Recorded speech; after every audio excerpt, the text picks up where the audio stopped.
All right. Pardon my voice. I sound a little bit like a man. Got a bit of a deep voice today, and Hazel also is still sick. I don't feel sick though. I sound worse than I am. So I'm gonna make this short and sweet because I don't know how long Hazel's gonna make it here playing. Yesterday was a bit of a disaster in my life. But today I want to talk about people who love you, who are aware of your struggle with your eating disorder, and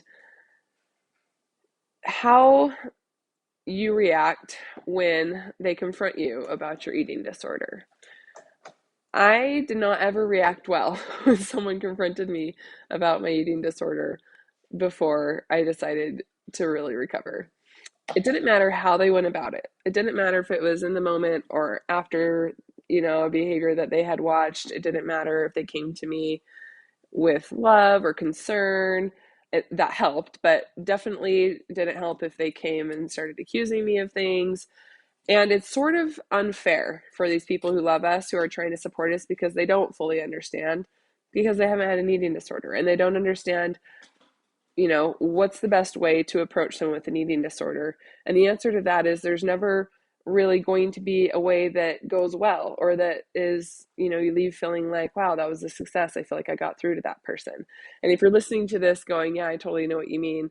I bit my mom's head off yesterday, or I'm always defending myself anytime anyone brings something up. Well, this video's for you. Stop doing that. These people love you. There's a reason why they're coming to you with concern. There's a reason why they're bringing it up often. So I want you to kind of check yourself and ask yourself if you're one of those people.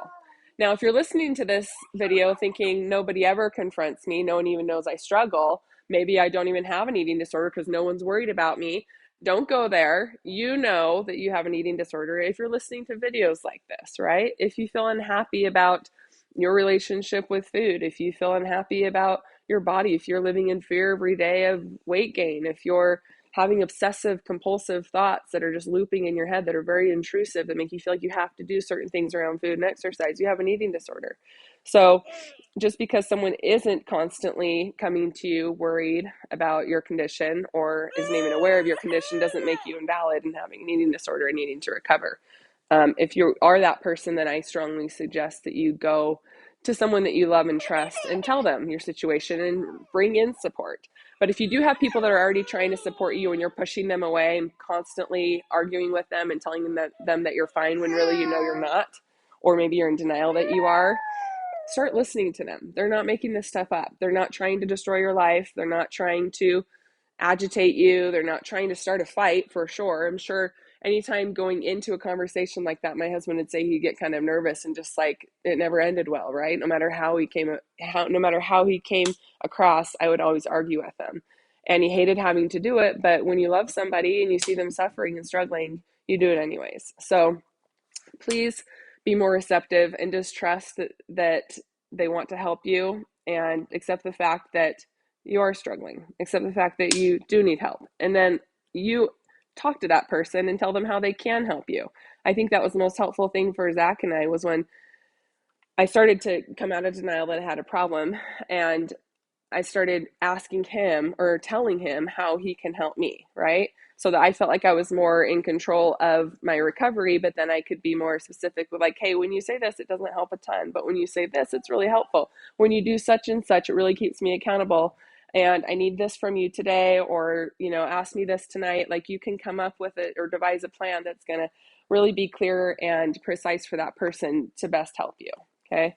Um, and I'm sure that they will appreciate that as well, because they're aimless and they're lost and they've tried and tried and tried and probably felt like they've failed multiple times on how they can help you.